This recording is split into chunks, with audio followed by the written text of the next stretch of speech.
আর কি চাই? হ্যালো, কেমন আছো বন্ধু? এতদিন পরে কি ব্যাপার? হ্যাঁ, একটু কথা বলা যাবে? আমি একটা সমস্যায় পড়েছি। সমস্যা? কি সমস্যা বন্ধু? সব বলবো, এখানে এসো একদিন। টুলস লাগবে নাকি? আরে টুলস চাই না, তুমি চলে এসো। শুধু আমিই যাব নাকি আমার ছেলেদেরও নিয়ে যাব? না, তুমি একাই এসো, সামান্য একটা কাজ। ঠিক আছে, আমি বাবান। শিট। তুমি এখানে? হ্যাঁ, কি হয়েছে সাজি? কিছু বিশেষ খবর আছে? আরে আমি তোমায় কোথায় কোথায় না খুঁজলাম। ওই যে আমাদের ওই ব্যাপারটা,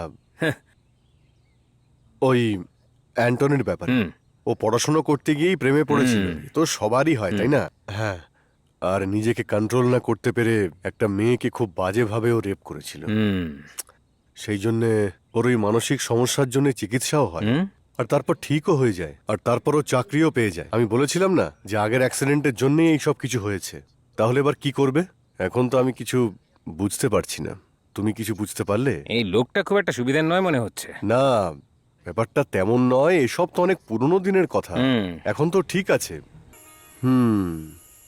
এবারও মেয়েটাকে পটাবে হুম। আর এই ভাঙা বাড়িটায় নিয়ে আসবে। হুম। হুম। আমি নিশ্চিত এদিক দিয়েই আসবে। তারপরে আমরা তারপর আমরা ওকে ধরে ফেলবো।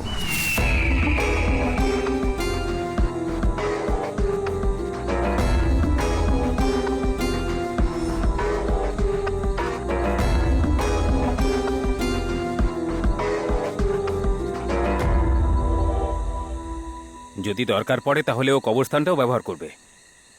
আরে ভাই, ও কি খুলে দেখবে নাকি?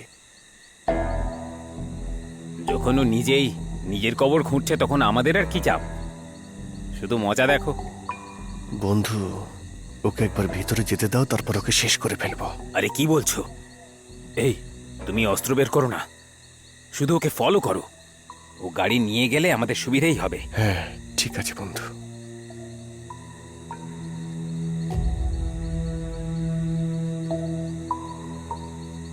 ও আসছে বন্ধু।